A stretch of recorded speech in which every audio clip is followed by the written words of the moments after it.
Hello, welcome, सत श्री अकाल, आदाब, नमस्कार। आप सबका स्वागत है खेल खेल में के इस नए एपिसोड में। मैं हूं आपका होस्ट और दोस्त सिद्धार्थ महान। पिछले कुछ हफ्ते हमारे देश के लिए काफ़ी उथल पुथल भरे रहे हैं, लेकिन सलाम है हमारे सोल्जर्स को जिन्होंने बॉर्डर पर टेंशन को ईज़ किया और अब हम लौट आए हैं अपने नॉर्मल रूटीन में। इसी के साथ आईपीएल का नया स्केड्यूल भी जारी हुआ है। खुशखबरी है, अब से कुछ ही देर में बेंगलुरु में होने वाला है अगला मुकाबला केकेआर वर्सेस आरसीबी। इस नई स्केड्यूल के साथ हम भी लौट आए हैं एक नई लोकेशन से, मुंबई का ये है जुहू बीच। तो चलिए शुरू करते हैं आज का एपिसोड। देखते हैं इस हफ्ते की top sports stories. Cricket world को लगा बड़ा झटका। विराट कोहली और रोहित शर्मा ने अचानक लिया टेस्ट क्रिकेट से संन्यास। आईपीएल का नया शेड्यूल हुआ रिलीज। अब बाकी बचे मुकाबले होंगे 6 वेन्यू पर। फाइनल की तारीख तय हुई 3 जून। टीमों में हुए कई बड़े बदलाव। पॉइंट्स टेबल में इस समय टॉप पर हैं गुजरात टाइटंस और रॉयल चैलेंजर्स बेंगलुरु। भारतीय महिला क्रिकेट टीम का जलवा। त्रिकोणीय सीरीज में श्रीलंका और साउथ अफ्रीका को हराकर रचा इतिहास। फाइनल में ठोका रिकॉर्ड स्कोर। थाईलैंड ओपन में बैडमिंटन खिलाड़ियों का खराब प्रदर्शन जारी। बिना जोर लगाए हार गए भारतीय शटलर्स। तीरंदाजी में लड़कियों का कमाल। आर्चरी वर्ल्ड कप स्टेज 2 में भारत को मिले कुल 7 मेडल्स। इस हफ्ते खेल की दुनिया में आया बड़ा तूफान। हमारे 2 बड़े सुपरस्टार्स विराट कोहली और रोहित शर्मा ने टेस्ट क्रिकेट से संन्यास ले लिया। अब ये एक क्रिकेट के युग का अंत है और साथ ही साथ नए युग की शुरुआत भी है। तो आइए चेक करते हैं ये स्पेशल स्टोरी हमारे 2 सुपरस्टार्स की और उनके contribution to Indian test cricket की।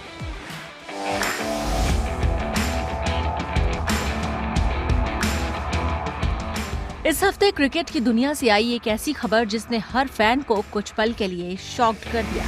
पहले रोहित शर्मा का टेस्ट क्रिकेट से संन्यास और फिर विराट कोहली का भी टेस्ट क्रिकेट को अलविदा कहना। एक दौर खत्म हुआ।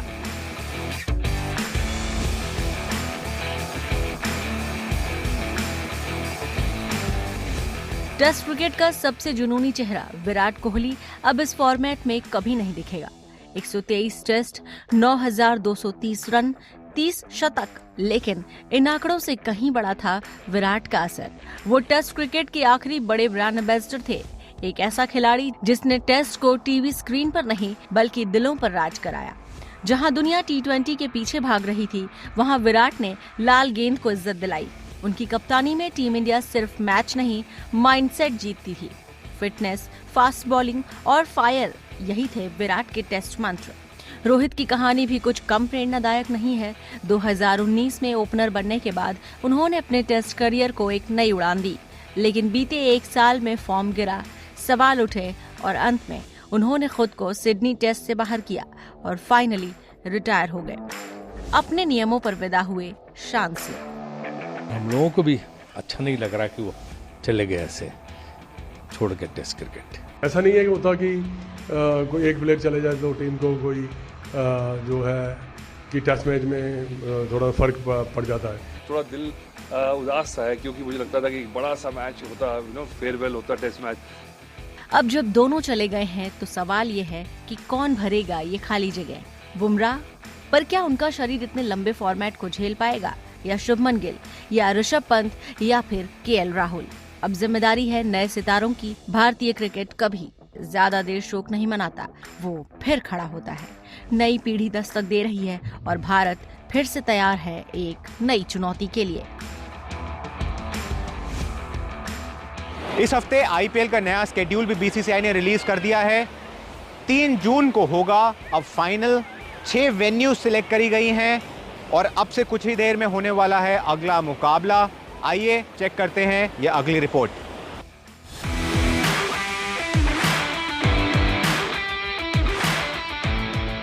एक हफ्ते के सस्पेंस और तमाम अटकलों के बाद आईपीएल 2025 एक बार फिर लौटने को तैयार है।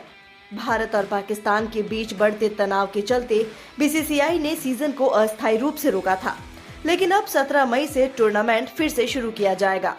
फाइनल मैच 3 जून को खेला जाएगा और प्लेऑफ की शुरुआत 29 मई से होगी।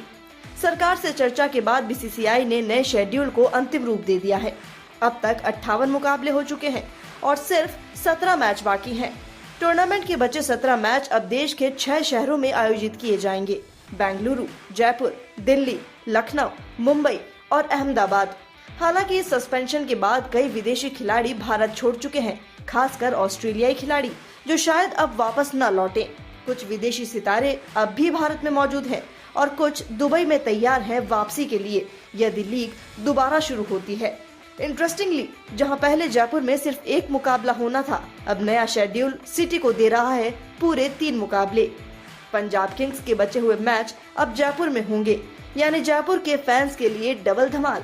बीसीसीआई ने इस बार टूर्नामेंट को सादगी से आयोजित करने का फैसला किया है ताकि हालिया घटनाओं के पीड़ितों को सम्मान दिया जा सके।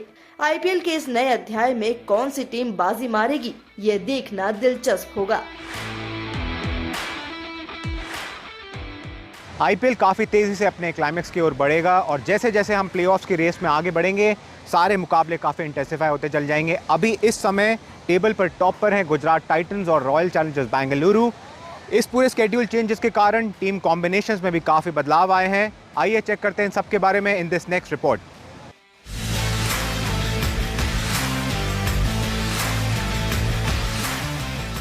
आईपीएल 2025 के पॉइंट्स टेबल पर गुजरात टाइटंस और रॉयल चैलेंजर्स बेंगलुरु दोनों ही 11 मैचों में 8 जीत और 3 हार के साथ 16 अंकों पर हैं। गुजरात टाइटंस का नेट रन रेट 0.793 है, जबकि रॉयल चैलेंजर्स बेंगलुरु का 0.482 है, जिससे गुजरात टाइटंस पहले स्थान पर है। गुजरात टाइटंस ने इस सीजन में शानदार प्रदर्शन किया है, जिसमें उनके कप्तान शुभमन गिल और स्टार ऑलराउंडर राशिद खान की भूमिका महत्वपूर्ण रही है। तो वहीं रॉयल चैलेंजर्स बेंगलुरु ने भी मजबूत वापसी की है। हालांकि उनके कप्तान राजत पाटीदार की चोट ने टीम को झटका दिया है। उनकी जगह जितेश शर्मा को कप्तानी की जिम्मेदारी सौंपी गई है। दोनों टीमें प्लेऑफ में जगह बनाने के लिए एक जीत दूर हैं और उनके आगामी मुकाबले तय करेंगे कि कौन सी टीम शीर्ष पर रहेगी। आईपीएल के शेड्यूल चेंज होने की वजह से कई टीमों के कॉम्बिनेशन बिगड़े हैं। सस्पेंशन के बाद कई विदेशी खिलाड़ी लौट चुके हैं अपने देश और अब कुछ शायद वापस न आए।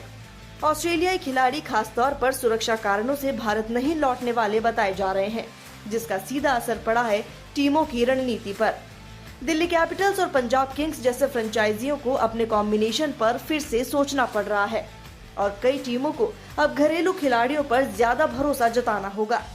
आईपीएल 2025 का ये चरण बेहद रोमांचक होने वाला है और फैंस को उम्मीद है कि उनकी पसंदीदा टीमें बेहतरीन प्रदर्शन करेंगी।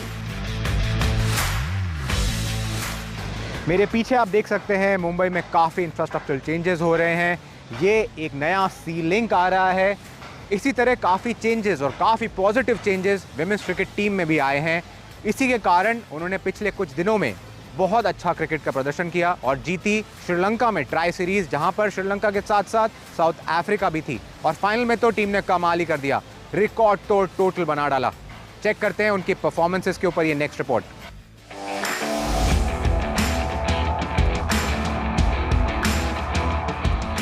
भारत की महिला क्रिकेट टीम ने श्रीलंका में एक इतिहास रच दिया है। भारत ने श्रीलंका में सबसे बड़ा वनडे स्कोर बनाया और फॉर्मेट में चौथा सबसे बड़ा स्कोर भी, जिसके साथ श्रीलंका के खिलाफ त्रिकोणीय सीरीज फाइनल में धमाकेदार जीत दर्ज की। स्मृति मंधाना ने टीम का नेतृत्व करते हुए शानदार शतक जमाया। ये उनका 11वां वनडे शतक था और श्रीलंका के खिलाफ उनका पहला शतक। मंधाना की शानदार बल्लेबाजी ने भारतीय टीम की पारी को मजबूती दी। उन्होंने पहले प्रतिका रावल के साथ 70 रन की साझेदारी की और फिर हरलिन देओल के साथ 120 रन जोड़कर भारत को 33 ओवर में ही 190 रन तक पहुंचा दिया। इसके बाद देओल, हरमनप्रीत कौर और जेमिमा रॉड्रिक्स ने भी शानदार योगदान दिया और भारत ने आखिरी 10 ओवर में 90 रन बनाकर 340 रन का विशाल स्कोर खड़ा किया। भारत के गेंदबाजों ने इस मुश्किल टारगेट को और भी कठिन बना दिया। श्रीलंका ने चमारी अथापट्टू के शानदार 50 रन के साथ कड़ी टक्कर दी, लेकिन वे रिक्वायर्ड रन रेट के साथ नहीं चला पाए। अमनजोत कौर ने 3 विकेट लिए और स्नेह राणा ने 4 विकेट लेकर टीम को जीत दिलाई। साथ ही सीरीज की सबसे ज्यादा विकेट लेने वाली खिलाड़ी भी बनी। फाइनल मैच में स्मृति मंधाना को उनके शानदार शतक के लिए प्लेयर ऑफ द फाइनल चुना गया, जबकि स्नेह राणा को 15 विकेट के शानदार प्रदर्शन के लिए प्लेयर ऑफ द सीरीज का खिताब मिला। लीग स्टेज में भारत ने श्रीलंका के खिलाफ 1 जीत और 1 हार के साथ सीरीज का आगाज किया। वहीं दक्षिण अफ्रीका के खिलाफ भारत ने दोनों मैच जीतकर फाइनल में जगह बनाई। श्रीलंका दूसरे स्थान पर रही और फाइनल तक पहुंची। जो 11 मई को प्रेमदासा स्टेडियम में हुआ। भारत ने सीरीज में अपना दबदबा साफ किया और एक मजबूत संदेश दिया कि इस बार की महिला वर्ल्ड कप में वह फेवरेट्स में से एक है। तो वहीं श्रीलंका के पास अब सुधार का वक्त है, क्योंकि उनके पास वर्ल्ड कप के पहले कोई और मैच नहीं है।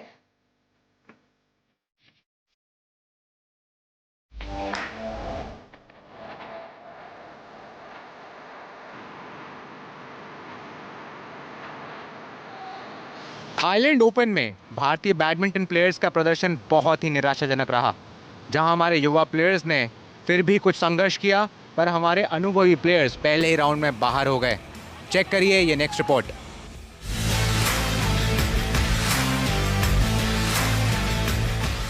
बैंकॉक के निमिबुत्र स्टेडियम में आयोजित थाईलैंड ओपन सुपर 500 टूर्नामेंट में भारतीय बैडमिंटन खिलाड़ियों का प्रदर्शन मिला जुला रहा।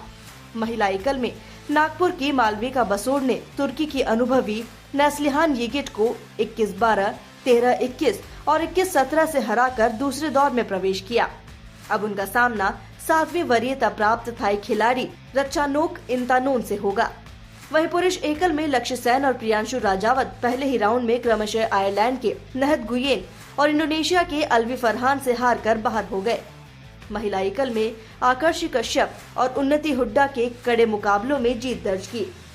आकर्षि ने जापान की काओरू सुगियामा को हराया, जबकि उन्नति ने थाईलैंड की थामोनवान निथिटिकराई को 21-14, 18-21, 23-21 से मात दी। हालांकि इन खिलाड़ियों के सामने अगले दौर में कठिन चुनौतियां हैं, जहां उन्हें शीर्ष वरीयता प्राप्त खिलाड़ियों से भिड़ना होगा। थाईलैंड ओपन में भारतीय शटलर्स का प्रदर्शन अपेक्षाओं से काफी कम रहा है और ये टूर्नामेंट भारतीय बैडमिंटन के लिए आत्ममंथन का अवसर प्रदान करता है।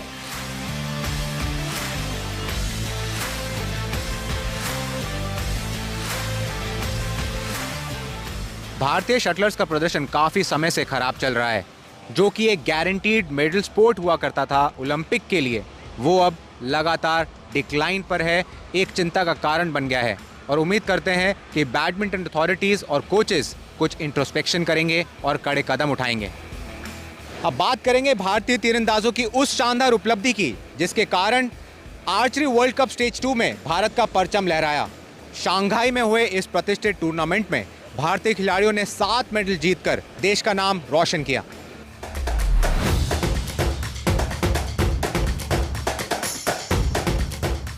आर्चरी वर्ल्ड कप स्टेज 2 में भारतीय तीरंदाजों ने जबरदस्त प्रदर्शन करते हुए कुल 7 पदक अपने नाम किए। 2 गोल्ड, 1 सिल्वर और 4 ब्रॉन्ज। महिलाओं की कंपाउंड इंडिविजुअल कंपटीशन में मधुरा धामनगांवकर ने अपने करियर का पहला वर्ल्ड कप स्वर्ण पदक जीता, जबकि पुरुषों की कंपाउंड टीम ने भी स्वर्ण पदक हासिल किया। रजत पदक महिलाओं की कंपाउंड टीम ने जीता, जिसमें मधुरा धामनगांवकर, ज्योति सुरेखा वेनम और चिकिता तनीपार्थी शामिल थीं। ब्रॉन्ज पदकों की बात करें तो दीपिका कुमारी ने महिलाओं की रिकर्व व्यक्तिगत स्पर्धा में, पार्थ सालुंखे ने पुरुषों की रिकर्व व्यक्तिगत स्पर्धा में, मधुरा धामनगांवकर और अभिषेक वर्मा की जोड़ी ने मिक्स्ड टीम कंपाउंड स्पर्धा में और ऋषभ यादव ने पुरुषों की कंपाउंड व्यक्तिगत स्पर्धा में कांस्य पदक जीते। इस शानदार प्रदर्शन के साथ भारत ने आर्चरी वर्ल्ड कप स्टेज 2 में दूसरा स्थान हासिल किया, जबकि दक्षिण कोरिया पहले स्थान पर रही। ये प्रदर्शन सिर्फ मेडल्स तक सीमित नहीं है, ये है उस बदलाव का संकेत जो भारतीय तीरंदाजी में आ चुका है, जिसमें है कंसिस्टेंसी, क्लास और कॉन्फिडेंस।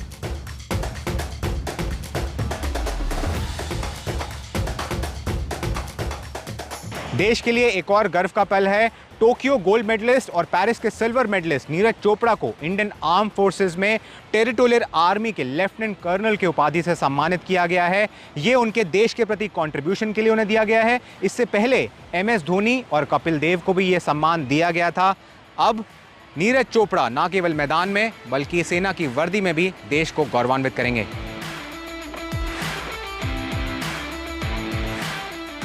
इस क्षितिज से नीचे जाते हुए सूरज के साथ आज का एपिसोड हम यहीं खत्म करेंगे। उम्मीद करते हैं हम सब दिल के साथ कि भारत के भविष्य का सूरज हमेशा ऊपर बना रहे।